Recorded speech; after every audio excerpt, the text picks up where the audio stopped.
customer to be comfortable. We want to be transparent. So you have all the information to make the best decision. These flags mean that everyone that walks through these doors is family. The Courtesy experience is getting the things you need from people you know. Come see us today at Courtesy Buick GMC on Johnson Street. So what are you smoking, man? What do you got in front of you? I'm going to let Pops ask you that. What do you got? Bocock Brothers. Mild Honduras wrapper. When I first lit it, tasted got a little fruit on the foot of it. Not too aggressive, not too aggressive. This is actually my first time smoking today, and it's great. There's that leather that you were talking about. It lights up your palate. Yeah. Definitely a good cigar. From our humble beginnings in 1898, right here in England, Arkansas, hometown values were important 100 plus years ago. And although the building is a bit different, and there's a few more people in it, those same values drive us each and every day. Welcome home.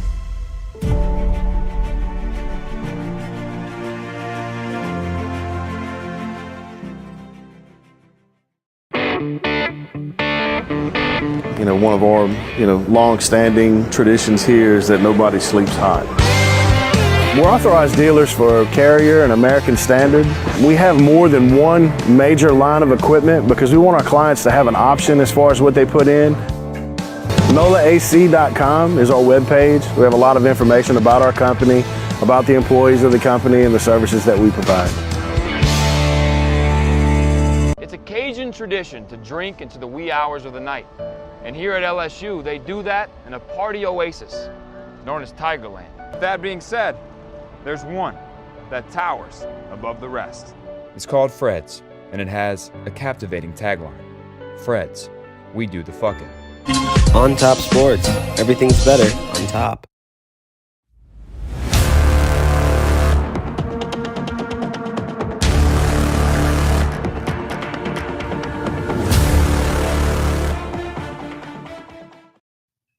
What is up, guys? Matt with One Team, One Podcast here.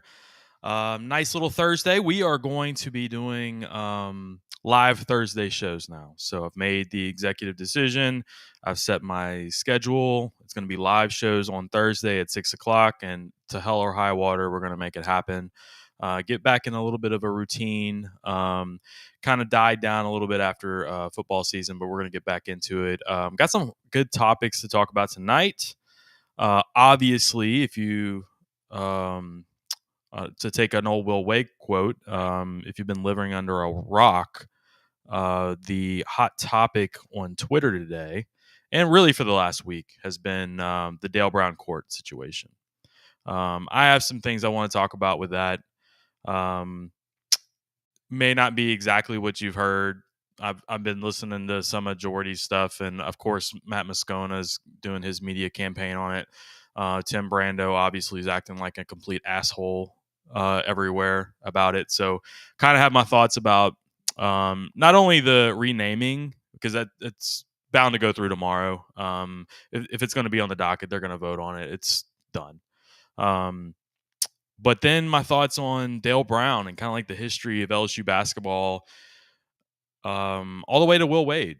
I think that's some stuff that we probably need to talk about with that. That's still kind of like lingering. Y'all know I'm a big Will Wade guy.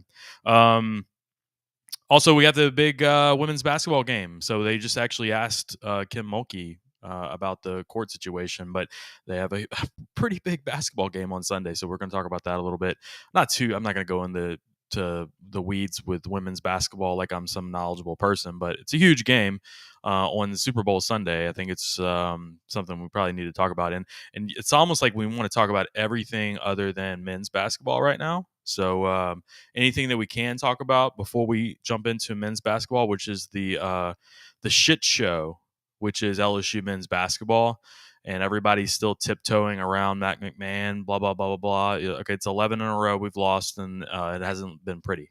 So we're going to talk about that a little bit. Also, the Chris Jackson, Mahmoud Abdul-Rauf documentary. I saw that a few days ago on Showtime. It's fantastic. I kind of wanted to talk about that a little bit with LSU history, a little bit with Dale Brown. We can kind of go over all that. And then obviously we're all waiting for LSU baseball. So we'll dive into all those. I am drinking currently. So let me know in the chat what you guys have in front of you. If you have a beverage, let me know. I'd love to hear about it. And also like and share if you can. I would appreciate that. Like us on YouTube if you're watching there. On Twitter, please share it out. We would appreciate that too. So all of our podcast episodes are our title sponsor is Bank of England Mortgage. It's Patrick Michelson over at Bank of England Mortgage. Give him a call. Great guy. 225-810-1805. He'll handle all your mortgage and refi needs over at Bank of England Mortgage. We appreciate Patrick. Also, Lucas Erguso over at River City's Total Maintenance. So it's up and down weather. It kind of gets cold and it gets hot, gets cold and gets hot. You need to check your AC work. Get all that checked with Lucas. Give him a call, 504-841-3300. Courtesy Buick GMC. Look at that beautiful, beautiful man right there. Brandon Lejean. Just want to rub his head. Like, dude, it's like right there in front of you. Love Brandon to death. Give him a call. He can look for a vehicle for you. Even if you're in Baton Rouge, New Orleans, give him a call anyway. He can search the vehicle for you, get you a deal. Let him know the podcast sent you. And then, of course, Fred's in Tigerland. So we appreciate Fred's, oldest college bar in Tigerland.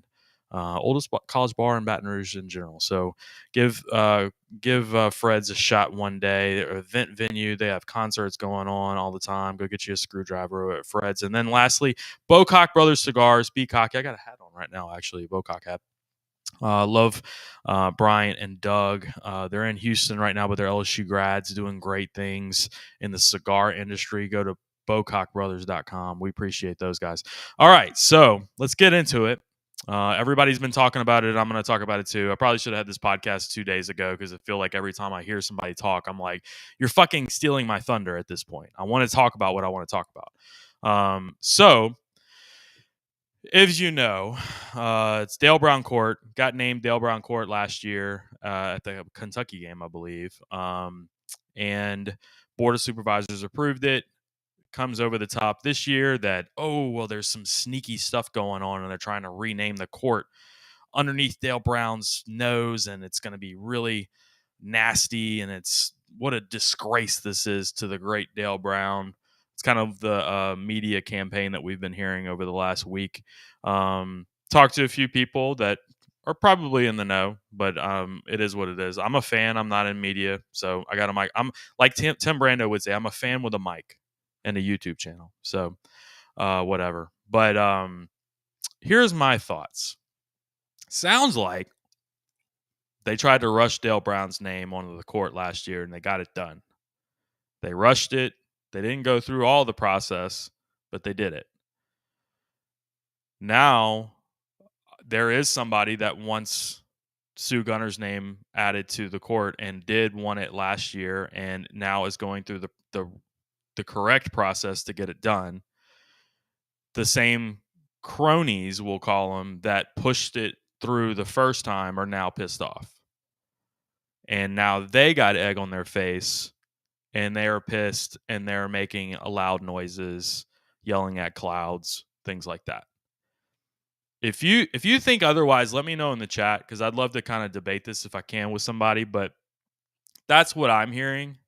And that's kind of the process that I'm seeing play out a little bit, especially on social media and other radio shows and blah, blah, blah, blah, blah. I don't know if anybody's getting paid from these media campaigns, but a lot of people are talking. They're basically the mouthpiece of Dale Brown at this point. And the process of all of this is the thing that you probably should be upset about. From what I hear, it was a birthday party or a birthday lunch. And like Collis Temple and President Tate took Dale Brown to lunch and to butter him up. And then all of a sudden at the end said, hey, by the way, we're going to be changing the court name. Or we have it coming up on the Board of Supervisors to change the court name. As the cake comes out, candles are getting blown out, things like that.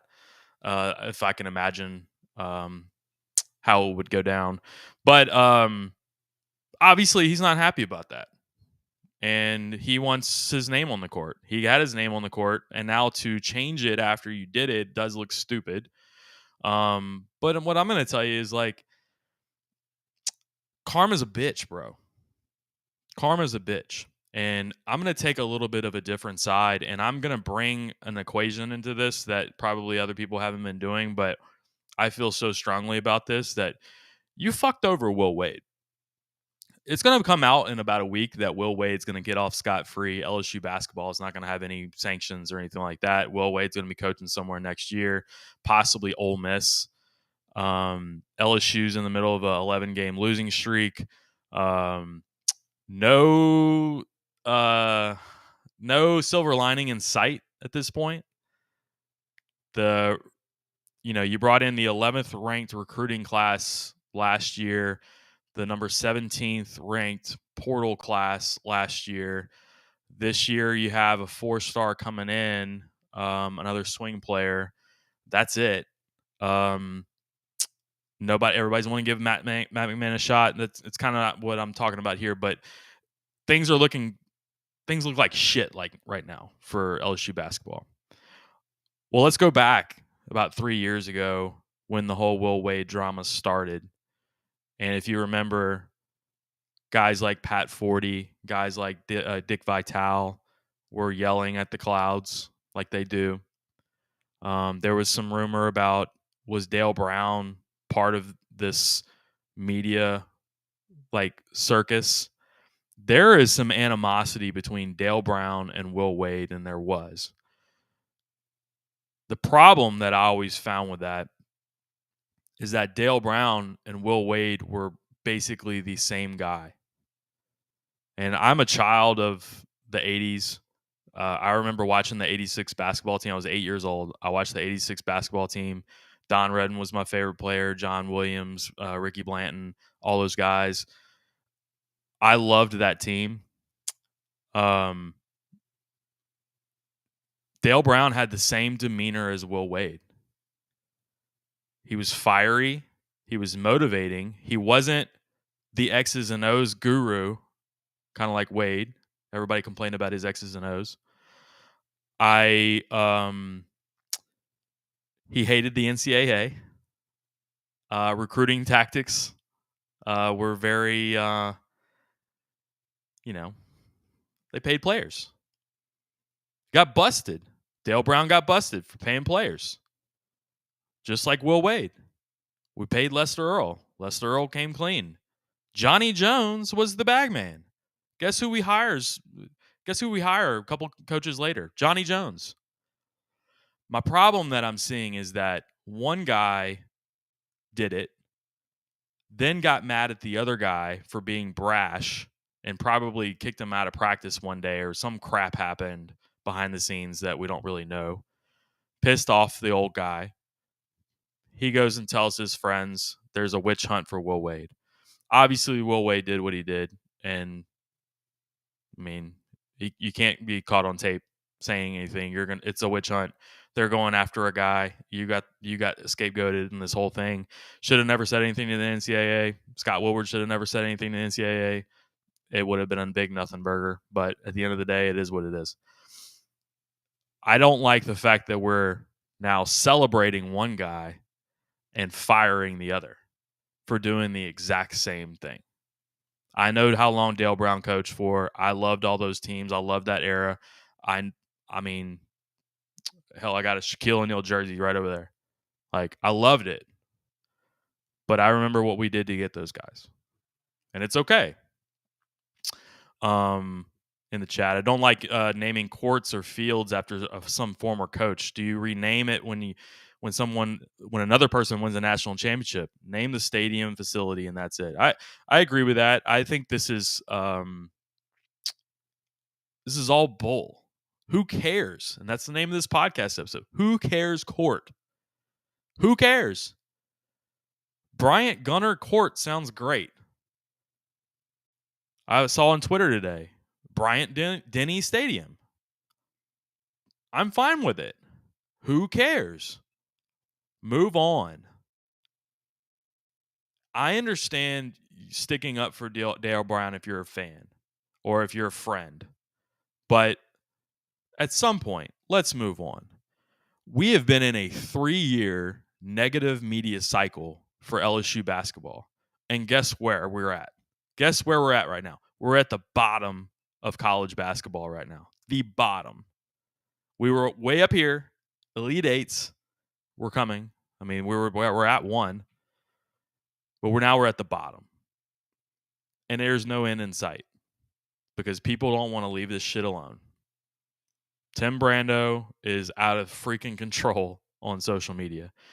In one breath, he'll say Dale Brown deserves it. In another breath, he'll say Dale Brown deserves it more than Sue Gunner.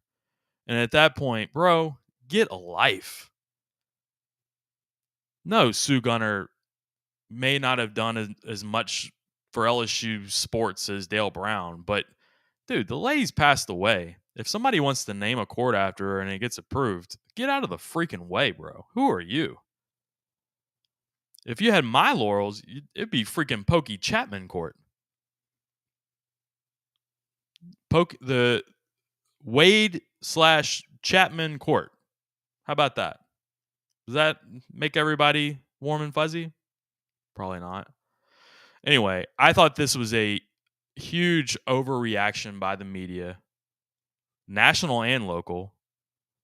I don't know how this came about with Tim Brando, Jeffrey Marks, Matt Moscona. Like, the outrage, the pearl clutching of what we're doing here. I get it. It didn't look like it didn't, the process wasn't followed, but to, like, just the name calling, and basically you're trying to say that Dale Brown's getting disrespected, but in the process you're disrespecting Sue Gunner. Like, it's stupid. All this is dumb. All this is just created negative attention on LSU, whether you like it or not. Like, just move out of the way. Big boys are talking. They're in the room. Let them do what they want to do. If they screw something up, that's fine. In the meantime, we're getting our ass kicked on the basketball floor, by the way. So I know you guys would rather talk about court namings and all that, but how about we talk about the shit show that's actually on the floor? Like, it's ridiculous. And if you guys can't tell, I talked about this a few weeks ago, but if you can't tell the difference in the way this team played at the beginning of the year compared to the way they're playing now, I don't know what to tell you.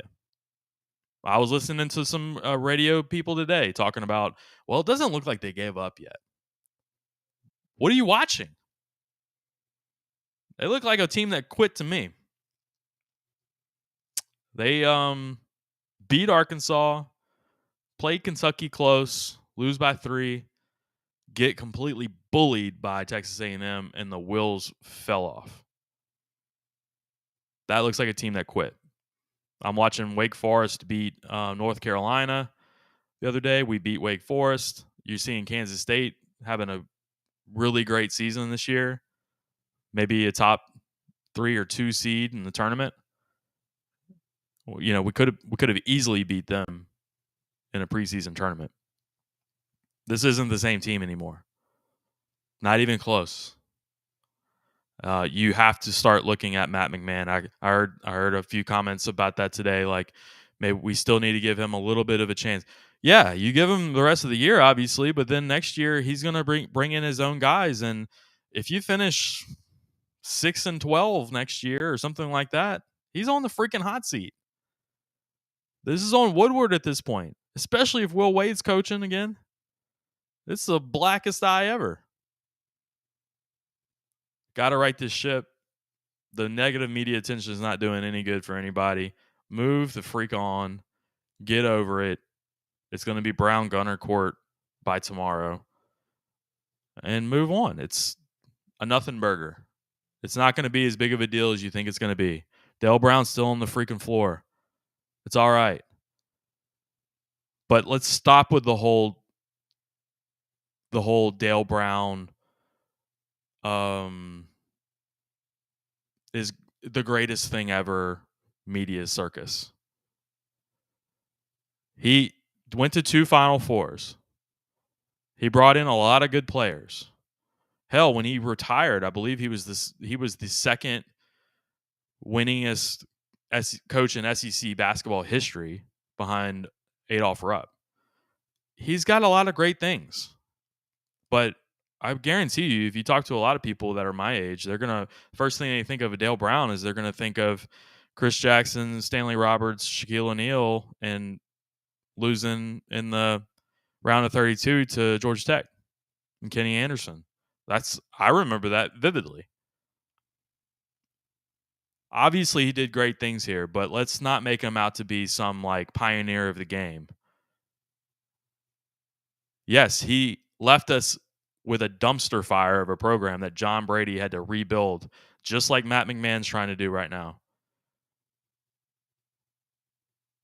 The Lester Earl debacle was out of control.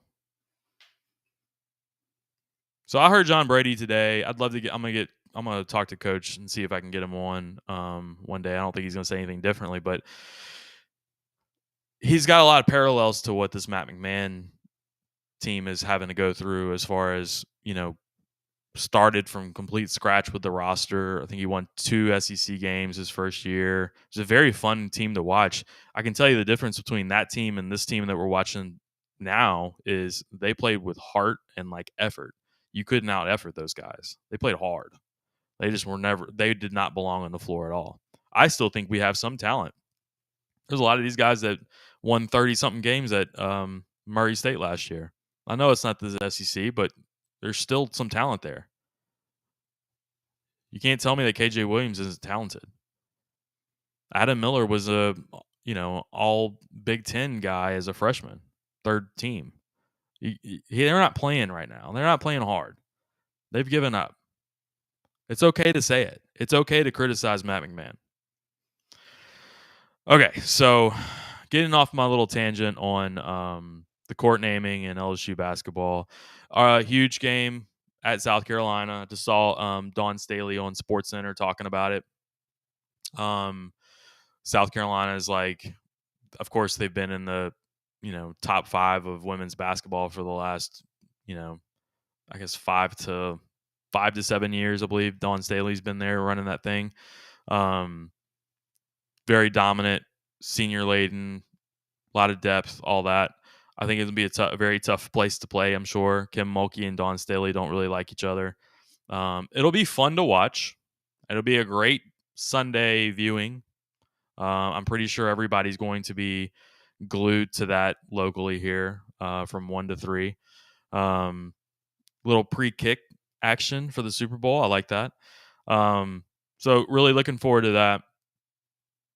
I think this team is probably, I think all of hadn't watched women's basketball in a few years, and now all of a sudden we all feel like we're experts on women's basketball all of a sudden. So we probably watched more women's basketball than we ever would this year.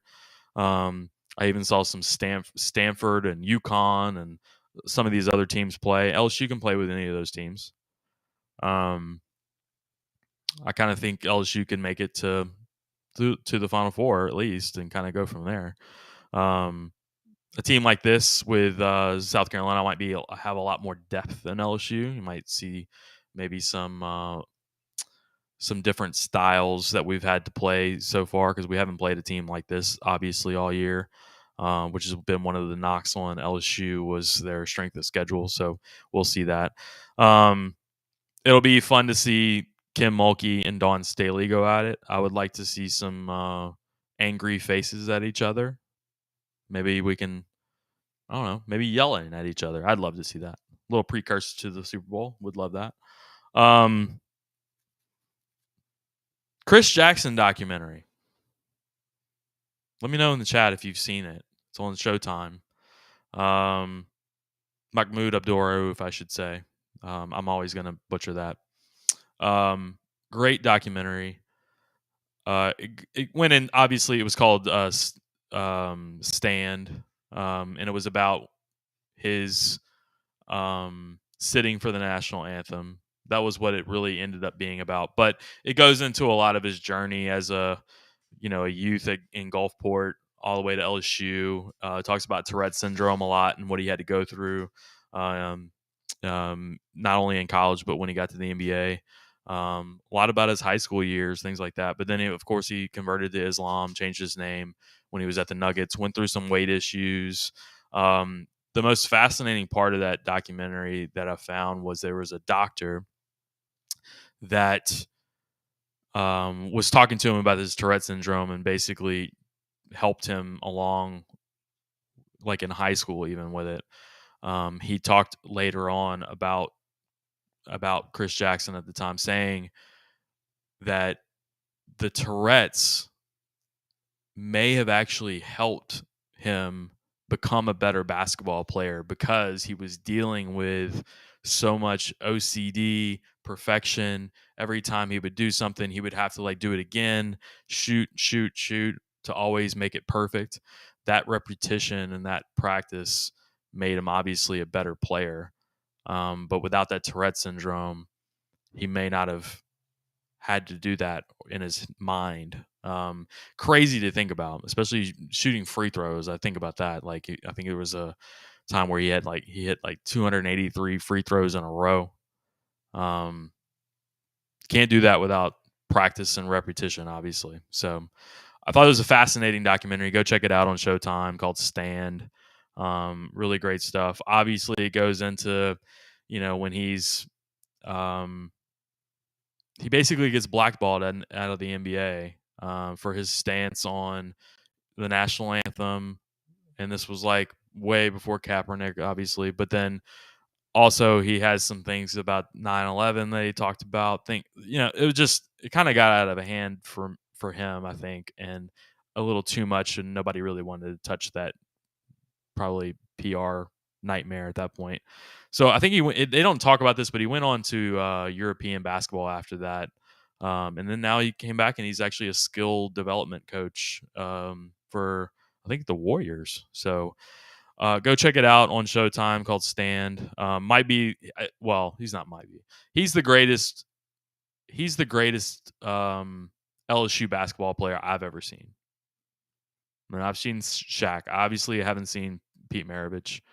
I know for people that have, they're probably going to say Pete Maravich. He was my Pete Maravich. Chris Jackson could just take over a game, crossover, top of the key, three-pointer, boom, in your face, over and over and over and over. And if you get up too close to him, he'll take you off the dribble, reverse layup. And it was just a nonstop scoring machine was Chris Jackson.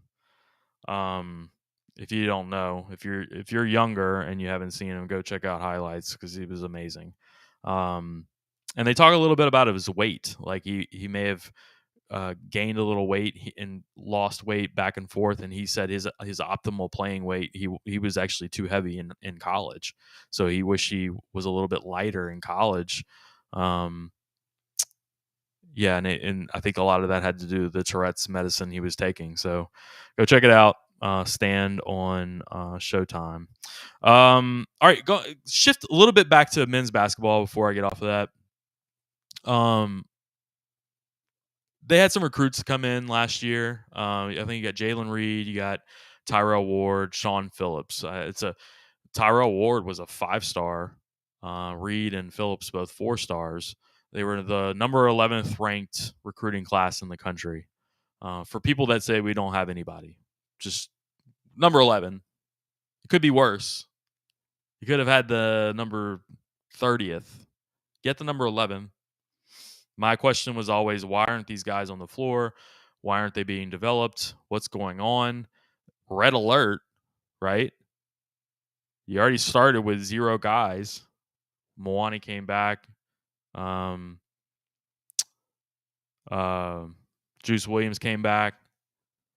So you had some guys that at least came back from the original lineup, but then you had to go get all these transfers. But you had this great recruiting class. We were all stoked. We were like, wow, look at these guys. He's getting guys. Matt McMahon can recruit some guys.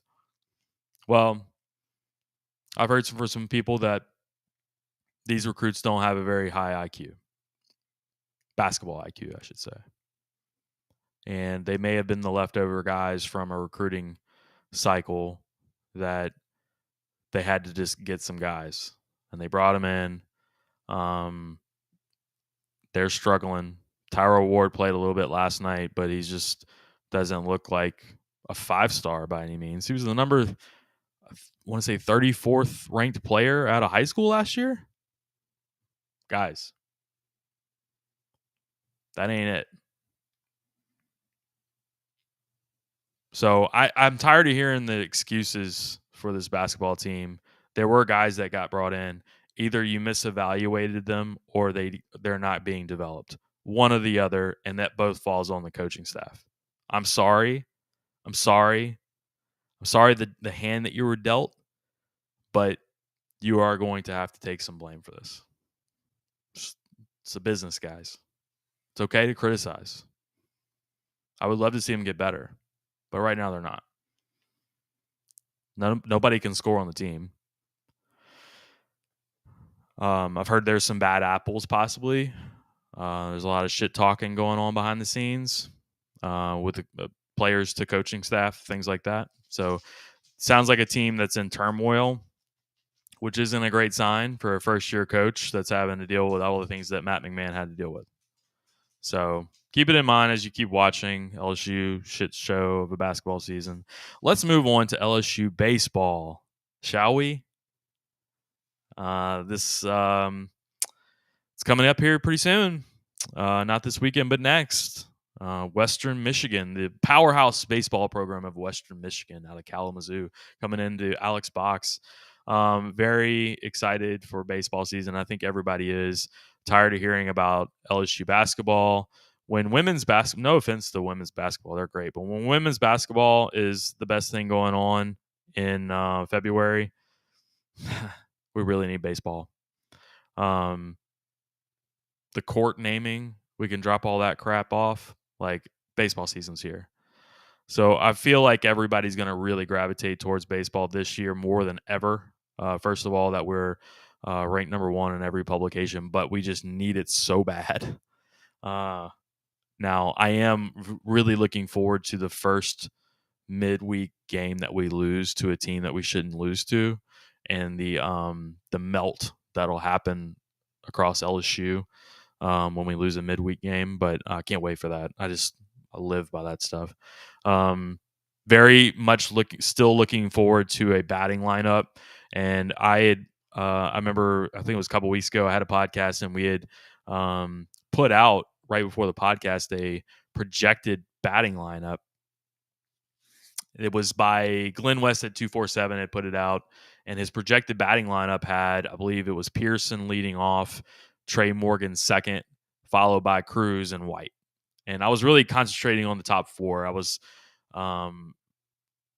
I for one am tired of seeing Dylan Cruz leading off and hitting with nobody on base.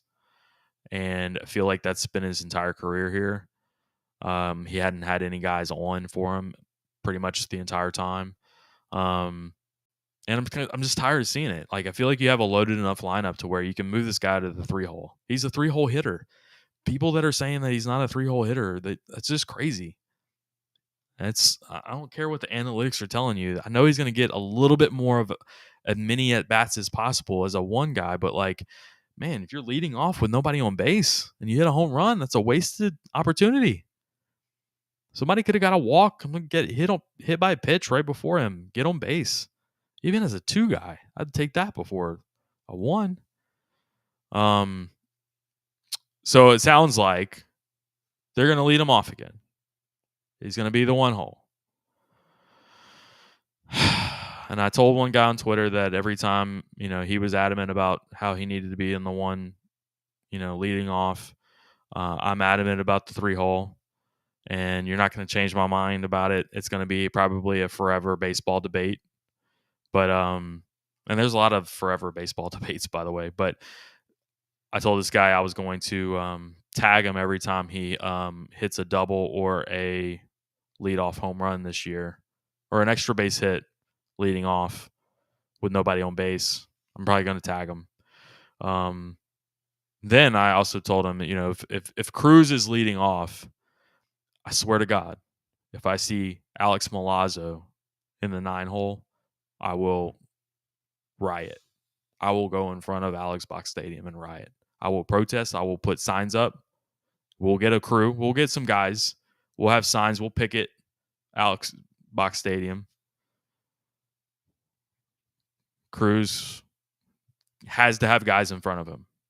And I saw a couple of little projected lineups. Maybe you have Dugas a 9. You kind of move Milazzo out of there, or Neal's hitting, or whatever you wanted to do. But like, get some guys. If it's going to be Cruz leading off, whatever. But your 8 and 9 guys got to get on base. They have to get on base. It's run production that you're losing if they're not on base. So still looking forward to seeing that. I want to see kind of what those lineups look like. I know what our pitching staff is going to look like. Apparently, all of a sudden you're seeing guys that, first of all, didn't have a breaking ball. Now all of a sudden they have a breaking ball. Guys that were throwing 94 are now throwing 96, 97. Just changing the pitching coach. All of a sudden these guys look like major league pitchers. Looks like we have that staff that, you used to see. I remember a few years back, it was the College World Series, and Louisville was in the College World Series one year, and they just kept bringing in these new guys off, like relief pitchers that would come in, and every single one of them threw 98. Vandy, same thing. They just have guys that threw 98, and it's like, why don't we have guys that throw 98? Well, we have guys now. We have arms, and lots of them. So really looking forward to scoring a lot of runs, having some crazy good arms. I think everybody's just jonesing for baseball at this point. Should be fun. Schedule will be very. I kind of equate it to maybe women's basketball a little bit. Like, Kim Mulkey didn't really schedule too hard of a schedule. Next year, you'll see her schedule like some crazy hard schedule. Like UConn will be on there. All these teams will be on there. Well, I feel like LSU baseball probably was doing the same thing. They didn't have the transfer portal kind of all worked out yet, and they had already put their schedule out, and the schedule looks weak. You have Texas in a midweek, but that's about it. Like, there's no other really tough weekend series before SEC play. So I feel like I don't know if we're going to be that tested going into SEC play. So one thing to keep an eye out. Yeah, I'd love to see a lot more in-state rivalries. I have to look at it again, but I want to see some ULLs. I want to see some Tulanes to kind of get things going. All right, so I'm gonna wrap it up. We led off with the court naming. Should go down tomorrow and be done with this circus that nobody really cares about. And I think everybody's pretty tired of it at this point. Brown Gunter Court sounds great. Roll and let's move on. We have bigger fish to fry. We have a basketball team that's struggling. We've been in a negative media cycle for a long, long time with LSU basketball. Let's move on. All these talking heads can go fly a kite. Like, move on. It is what it is. Appreciate all you guys for joining us. Go check out our sponsors. We have them at the bottom of the screen, but here's Patrick Michelson at Bank of England Mortgage. We appreciate BOESouthernstates.com. Go call Patrick at 225-810-1805. Lucas Ragusa over at River Cities Total Maintenance in the North Shore area. So give him a call, 504-841-3300. Also, courtesy Buick GMC, Brandon Lejean, 337-224-1867. Find the vehicle for you. Fred's in Tigerland. Go check out Fred's, oldest college bar since 1982. Bocock Brothers Cigars, may have one in a little bit. Go check out BocockBrothers.com. And for that, it has been Matt with One Team, One Podcast, logging out.